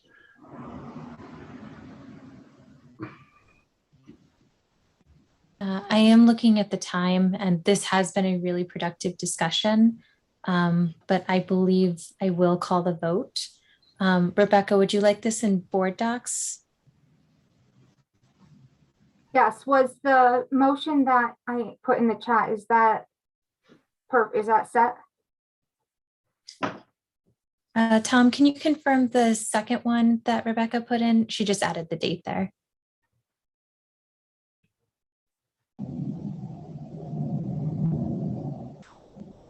I wouldn't do Thursday, February 10th. It's tomorrow, February 9th is when they're proposing the announcement.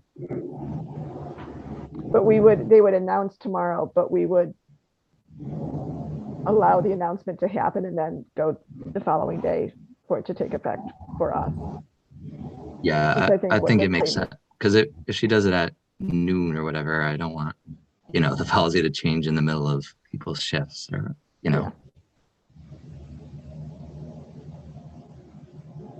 Should we say once the decision is made, we would follow suit the following day?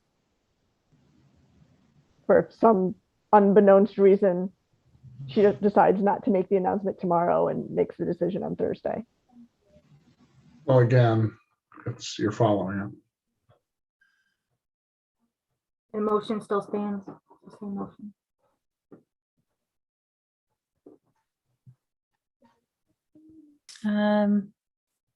Does it capture the motion you were trying to make, Tom? Yes, it does. Okay. Then we can go to board docs to vote. Bob, I have one more question. I'm sorry. Abstaining, how does that apply with this? It won't count as a vote. And the majority still has to be at least 5. Okay. I have one last question. I'm really sorry. It was stated that the county and the city had more restrictive mask mandates than the state did at some periods during the pandemic, correct? Specifically with respect to this mandate, I believe that Dan McCoy and the mayor both had mask mandates in their building before the state's mandate came out by a few weeks. Okay. Thank you.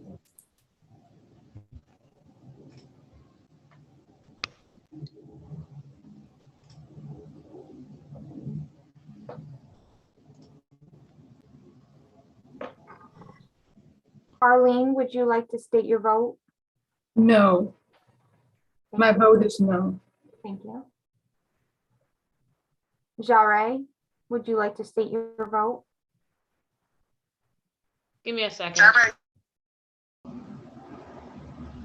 And Dr. Robinson?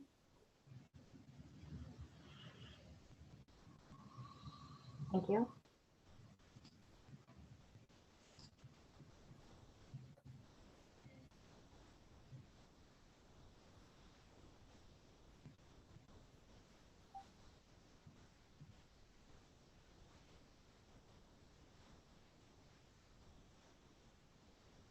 I'm just waiting for one vote. Who are we waiting for? Jare?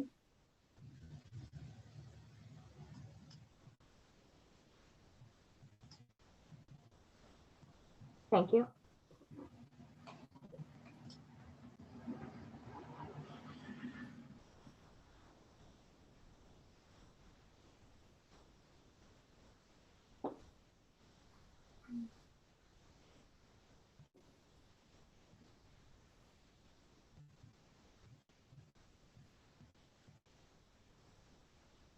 And the motion fails. So just to recap, our current policy in place is requiring masks in all of our branches. That would be true, yes. Okay, I just want to make sure we're on the same page. Okay, and that is the policy of APL. And obviously we can since it was the no vote, this can come up for, if this wants to be assessed in 2 weeks at the next board meeting, it can be done. I'll be prepared. I'll be prepared on the parliamentary issue next week. Sarah? Could you let us know, Melanie, how many incidents happen daily? Yes, I can do so. Thank you. And we probably will, because of this, we will be releasing a statement, or at least signage stating that, you know, the board has agreed to keep the mask mandate in effect for the time being. And Melanie, I'm sure you're already doing this, but will you make sure that there are masks at all the library doors that people can take when they come? Because we'll probably see a lot of people who aren't carrying their mask with them all the time anymore, just because they're not in the habit of it once the state mandate. Yes, we will definitely, we always have and will continue to do so. Okay, once again, thank you everyone for participating in this discussion. I think it was a really good discussion. And we have one more item of business, and that is relating to remote meetings. So we've discussed this a little over email between myself and Bob and Melanie, and following the current law and open meetings law and the requirements. Bob, correct me if I'm wrong. I believe the current, under current law, we are allowed to be remote through February 15th.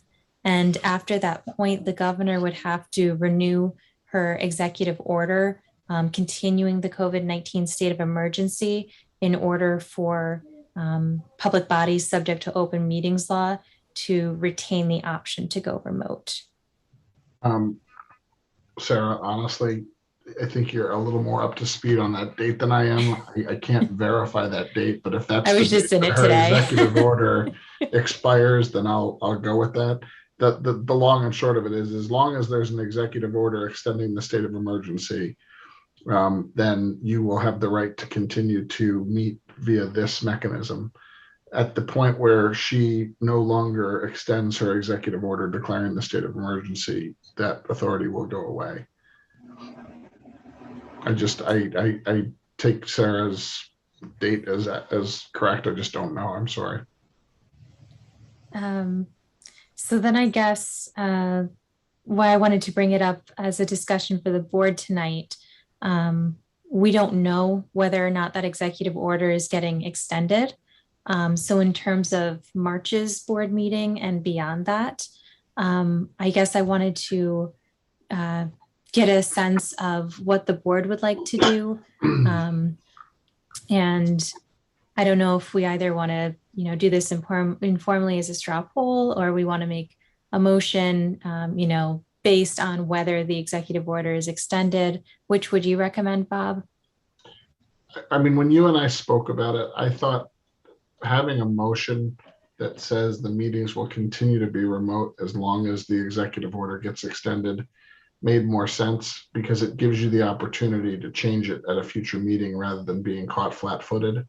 So that's what I would recommend you do, but I recognize it puts you in a little bit of tension in that if you have to, if it gets rescinded in between meetings, you may have to scramble to get a date or place, I should say.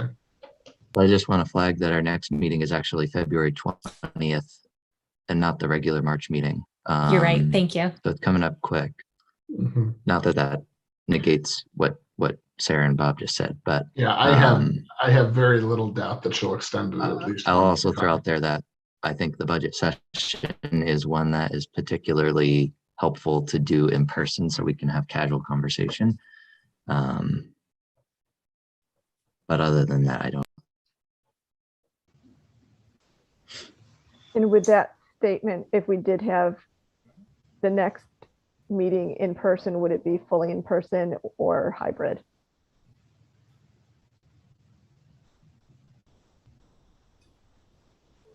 I've never found the hybrid to be that conducive to a productive meeting, just with the technology and whatnot. Mhm. So that would because we currently are still not doing any in-person programming, and we haven't been planning on doing in-person programming for the current time. That's another discussion we've been having in the background about slowly easing into it and starting in April. So it would be an exception for that, about having people on-prem because it would have to be open to the public. Sarah? I think we have to follow the executive order, and if you, not the, well, the executive order and the law. And the way I understand it, Bob, I could be totally wrong, but I don't think you can have a hybrid meeting if the executive order isn't extended. Then if we choose to do hybrid, we'd have to publicize what houses are holding the meeting.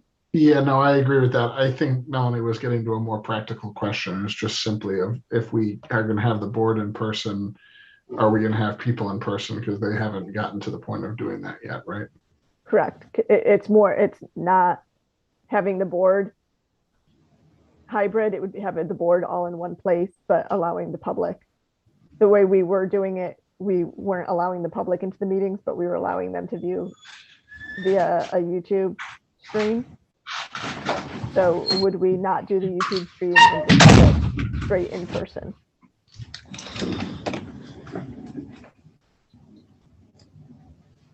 Because that is going to be something that we'll have to consider. Would other trustees like to weigh in on this?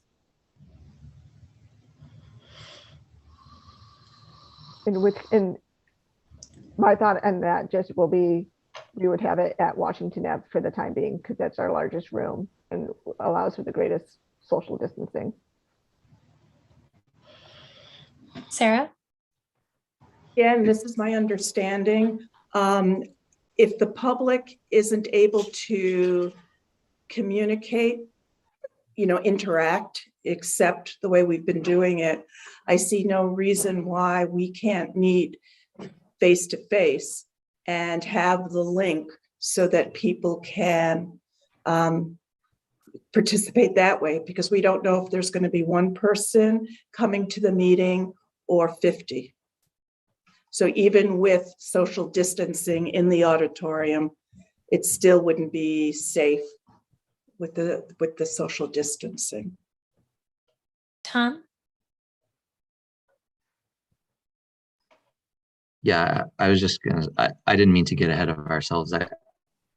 All those questions that we just talked about with the hybrid are dependent on whether we all want to even do the next meeting in person anyway. And I think, really the only question we have to answer is, do we want to do the budget session remote or in person? I would lean towards doing it in person, and that wouldn't have to be a permanent decision for, we could just make it for that meeting and then make the next decision at that meeting for the March meeting. Just throwing that out there, but. And then we can also make a separate decision for committee meetings if we would like to also.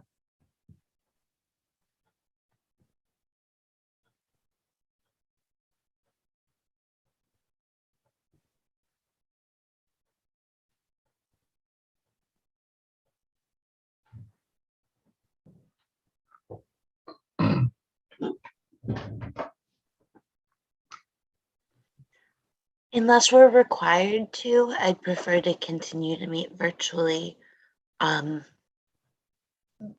personally.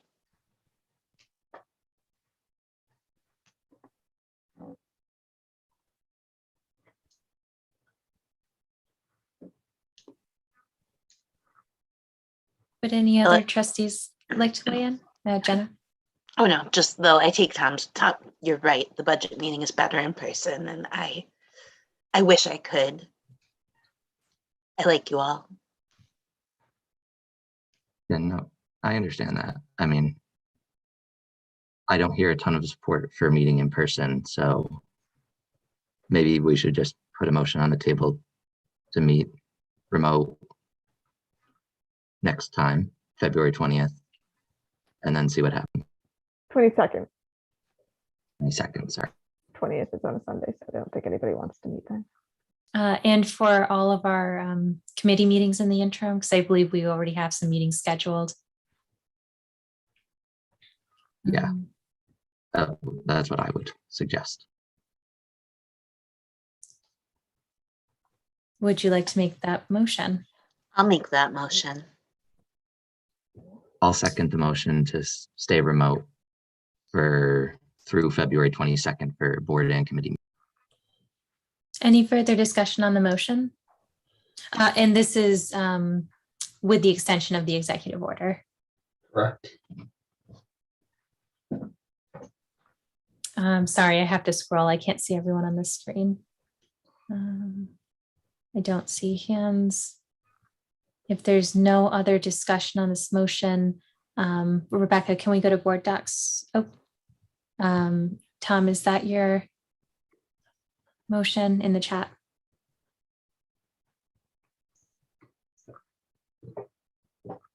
Oh, it's not retracts. It's Rescind. no.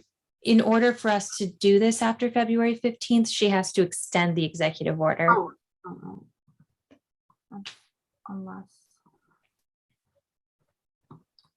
The governor.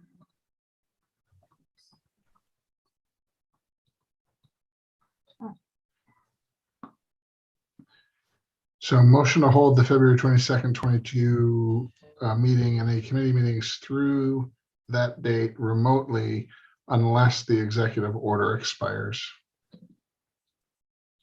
Okay.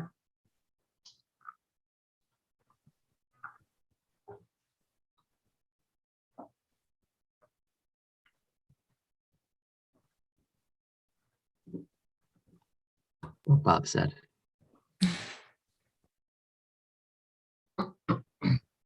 And with that, we can go to board docs. And Tom was the first. Who was the second? I apologize. I think Jenna Actually, moved it. Tom seconded. Yeah, Jenna was the first, and then It's still Tom's motion. Mhm. Okay. Rebecca. Oh, I had a typo. I'll fix the typo. Don't worry about that. Arlene Way, would you state your vote, please?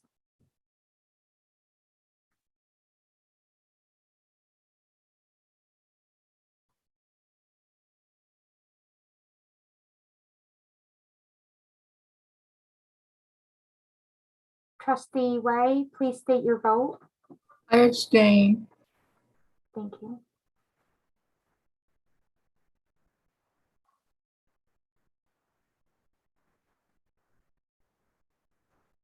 Motion carries. We will be staying remote for all of our meetings over the next couple of weeks if the executive order is extended. Next, we have second public comment of the meeting. We have not received any further public comment. Thank you. And with that, if no one has anything else, I would take a motion to adjourn. Make a motion. Brenda makes a motion. Is there a second? Sarah, I actually do have. Tom, yes. I'm sorry, I meant to say this during the finance part of the meeting. I just wanted to give you all a heads up that the finance committee is meeting tomorrow to go over a draft of our budget.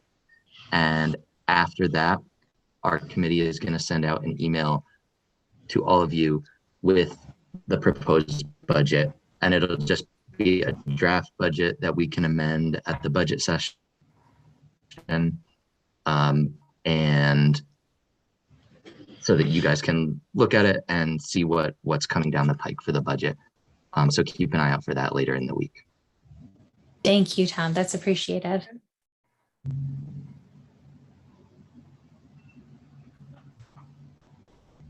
And I second the motion to adjourn. Any further discussion on the motion? Seeing none, we can go to board docs and vote. Trustee Ray, would you state your vote? Yes, I vote yes. Thank you. Yes, for me. Thank you. And Sarah Dallas? I believe she had to. Left.